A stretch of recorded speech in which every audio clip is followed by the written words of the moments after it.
Please, if there is a God, this story has to be true.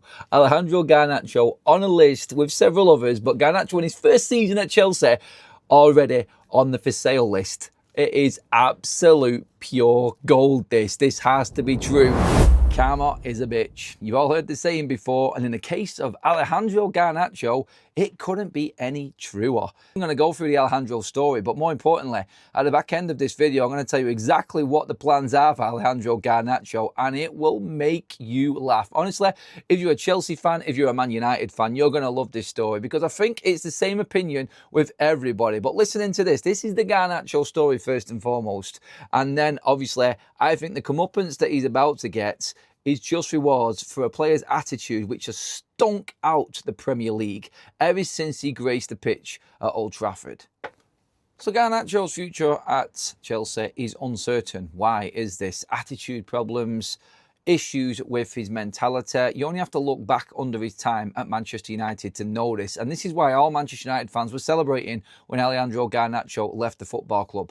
There were some younger fans that wanted to keep him around, but that was about it. Kids who wanted him on the back of their shirts. He thought he'd already made it. He thought he was the next Ronaldo. That was the opinion of the Manchester United fans. You only have to look into this, and we find it staggering as Man United fans that Chelsea forked out 40 million for this guy. Honestly, going all the way back to Ruben Amorim, December 2024, turning his back on Ruben Amorim when he was giving him instructions before the Victoria Pilsen game away from home in the Europa League. Well, he was bringing him on the pitch. Garnacho thought he should have already been on the pitch and turned his back on Amorim, therefore losing his place in the squad for the Manchester derby just after that. After being brought off in February 2025 against Ipswich, Garnacho was at it again, walking straight down the tunnel when he was subbed off before half-time. This is the attitude of the player that cost 40 million. I still staggered that Chelsea would put this much money into him. The Europa League final is famous with all Manchester United fans for all the wrong reasons. But after that embarrassing defeat to Spurs, Manchester United Alejandro Garnacho, having been subbed on for 20 minutes, went straight to social media to talk about how he thought he was being disrespected and the effort that he had put in throughout the season deserved more minutes on the pitch. Not happy with his 20-minute spell in the Europa League final. His brother and agent then straight after that took to South American TV to talk about how he feels his client, his brother, was mistreated and deserved a little bit more respect.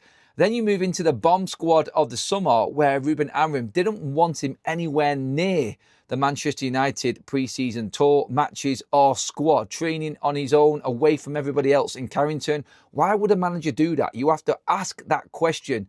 Bring in Ruben Amorim, and yes, he wasn't exactly the perfect manager, of course, but it goes further than that. Remember, before pre-season, that article from The Athletic, and Ruben Amorim telling Alejandro Garnacho in front of every single squad member, you better pray that you find another football club because you won't be playing football. That brought about his place in the bomb squad and him having no chance of training with Manchester United's first team. And that was when we all knew how much of an absolute arsehole Alejandro Garnacho was. The disrespect that he then brought on Manchester United and Ruben Amorim.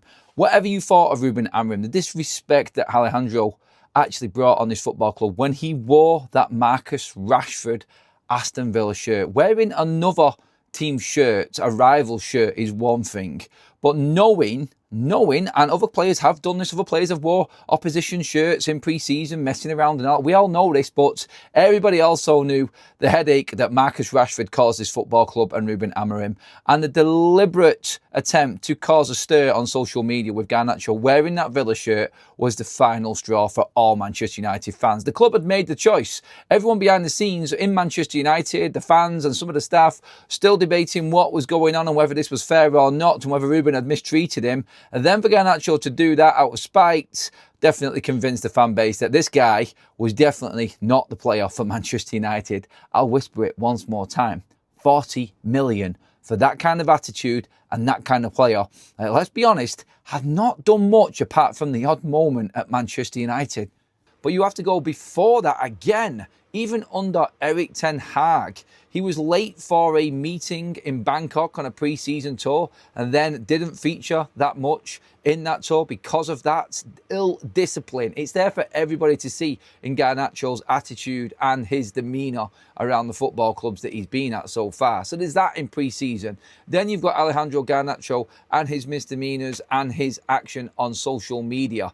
Obviously, of course, we have got that famous one where he was subbed off at half-time with Erik ten Hag in that Bournemouth game. That wasn't that much of a bad decision, really, when you look at it. And it did kind of change the game a little bit. But when criticised for doing so by a social media influencer, he liked that post and then was obviously in trouble again with Manchester United because of it. You're getting the idea here, aren't you? And this is a man that Man United, who have been known for poor recruitment and getting good value for their players, this is a man that they got 40 million quid for. Now that alone still is staggering, isn't it? It really is. And now you look at him against Chelsea and what he's doing at Chelsea. Hold off again at half-time. How many times am I going to say that in one video? You're getting the picture here, aren't you, again? That's because he misplaced 12 passes in the game, couldn't handle it. His attitude was absolutely shocking. Gary Neville, actually, I remember him in commentary saying he looks shot. How can you look shot when you're not featured and not starting as many games as you would like for half of football? He's just an absolute wrong un, this kid. And now Chelsea and Chelsea fans seeing what he's like on social media as well, liking another post when Ruben Amorim was sacked by Manchester United. And then to finish it all off, like I promised you before, and what's happening now, there are reports of Chelsea's outgoings this summer and a list of players that they're looking to cash in on to rebuild their squad and their forward line. Being in at Chelsea already and just a year, now looking likely to be heading out of the door at Chelsea. He is one of the players that is on a list of exits for Chelsea and they want to sell this summer. The report has come out. There are a few players on that list, obviously, but Garnacho being on there is just laughable. It really is. And it is karma in its finest form. This is a man that would throw managers under the bus on social media like it was just the norm. This is a man that walked around Manchester United and Carrington like he owns the place. His agent walking into Chelsea on the day that he signed with his shirt untucked, walking around taking pictures inside Chelsea. Garnacho mocking Manchester United and his famous pose sat on the hoardings in the stadium. Honestly, it was the best thing that happened to Manchester United last summer because we replaced Garnacho with Bryan Mbeumo. So let that sink in, Chelsea fans, and anybody who was ever wondering what Manchester United were doing, because we do get flack for the way that we conduct business in the transfer window. This has to go down in history as one of the best transfers that Manchester United have ever done. 40 million for an academy graduate that did nothing except a couple of worldy moments. Yes, you got the Puskas Award, that brilliant overhead kick. He's lived off that like he's Cristiano Ronaldo for his whole career, and he thinks he's bigger than what he is. What a brilliant transfer for Manchester United. And we know it's brilliant because Chelsea already want him out. None of the fans really like him. None of the managers have liked him. He can't get in the starting lineup. You've seen Cole Palmer's attitude to him on the pitch. He doesn't know why he's actually on the pitch with him. And the reaction from some of them players when Garnacho does Garnacho things is clear for everybody to see. And it is just brilliant that Garnacho is now on that for sale list. And I hope he is sold. I hope he gets a move somewhere else abroad because, mate, you are not good enough for the Premier League. And karma is a bitch. Let me know what you think in the comment section. Am I completely wrong with this? Has he been one of the best transfers for Manchester United in our recent history? Chelsea fans, let me know as well. Are you happy with Garnacho? Get in the comments, let me know. Make sure you hit that subscribe button as well, everybody. And make sure you pop a like on the video. And I'll see you in the next one. Garnacho for sale. It's not even played a full season for Chelsea. You got to love it.